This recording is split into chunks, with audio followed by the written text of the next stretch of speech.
Assalamualaikum warahmatullahi wabarakatuh. Nama saya Nada Khairani, NPM 2121010144, Prodi Hukum Keluarga Islam semester 6 kelas D. Baiklah, di sini saya akan memaparkan materi Hukum Perdata Internasional dari bab 1 sampai bab 5 guna untuk memenuhi tugas UTS mata kuliah Hukum Perdata Internasional dosen pengampu Bapak Idrus Al-Ghifari SHMH. Bab 1, pengertian dan ruang lingkup. Istilah dan pengertian.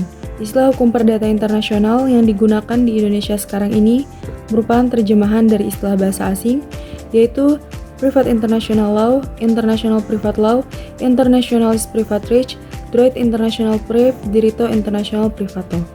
Hukum perdata internasional diartikan sebagai keseluruhan kaidah dan asas hukum yang mengatur hubungan perdata yang melintasi batas negara.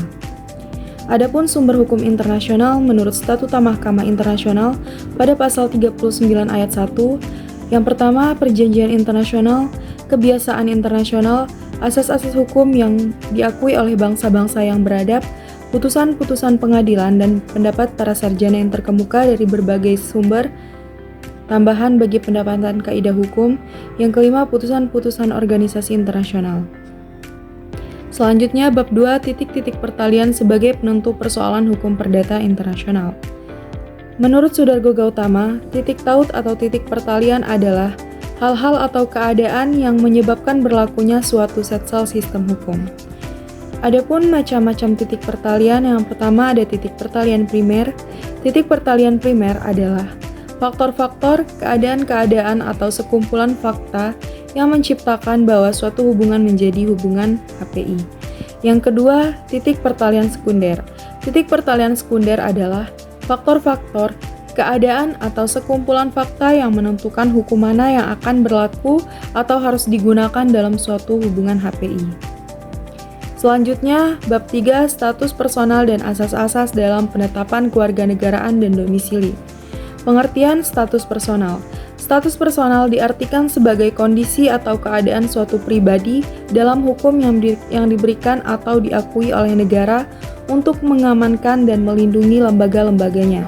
Adapun lembaga-lembaga yang termasuk dalam status personal antara lain, yang pertama hak dan kewajiban, yang kedua kemampuan dan ketidakmampuan dalam bertindak di bidang hukum, misalnya ketentuan mengenai usia perkawinan anak-anak di bawah umur.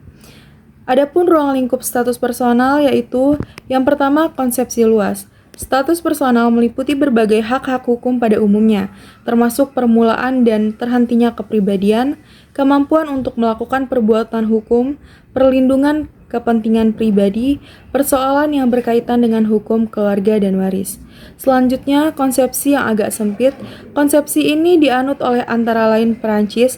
Prancis menganggap tidak sebagai status personal antara lain hukum harta benda dalam perkawinan, pewarisan, dan ketidakmampuan bertindak di bidang hukum dalam hal khusus.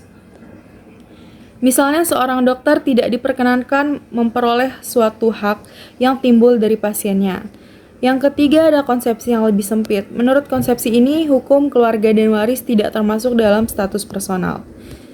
Selanjutnya, bab 4, kualifikasi. Kualifikasi adalah melakukan translation atau penyalinan daripada fakta-fakta sehari-hari dalam istilah-istilah hukum. Fakta-fakta ini dimasukkan dalam kotak-kotak hukum, kelas-kelas, ruangan-ruangan, atau kamar-kamar hukum yang sudah tersedia. Adapun macam-macam kualifikasi, secara garis besar ada 3 macam kualifikasi.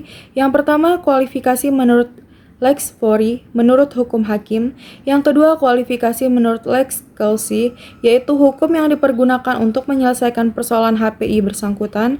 Yang ketiga, kualifikasi secara otonom berdasarkan comparative method. Yang keempat, kualifikasi bertahap, primer dan sekunder. Bab 5, penunjukan kembali atau renvoi. Pengantar dan istilah-istilah. Adapun istilah-istilah renvoi Prancis bermacam-macam. Di Indonesia kita mengartikannya pertunjukan kembali. Hubungan dengan masalah kualifikasi, masalah renvoi mempunyai hubungan yang erat dengan persoalan kualifikasi. Apabila HP Indonesia menunjuk kepada berlakunya hukum asing, maka timbul pertanyaan, apakah yang diartikan dengan istilah hukum asing dari negara yang bersangkutan harus diberlakukan atau lebih luas lagi, yaitu termasuk penunjukan pada kaidah-kaidah HPI-nya. Pro dan kontra mengenai Renvoy. Yang pertama, Renvoy tidak logis. Yang kedua, Renvoy merupakan penyerahan kedaulatan legislatif.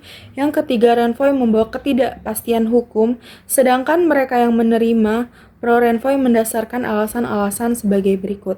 Yang pertama, Renvoy memberi keuntungan praktis. Yang kedua, keputusan-keputusan yang berbeda. Baiklah, sekian materi yang dapat saya sampaikan. Kurang lebihnya saya mohon maaf. Wassalamualaikum warahmatullahi wabarakatuh.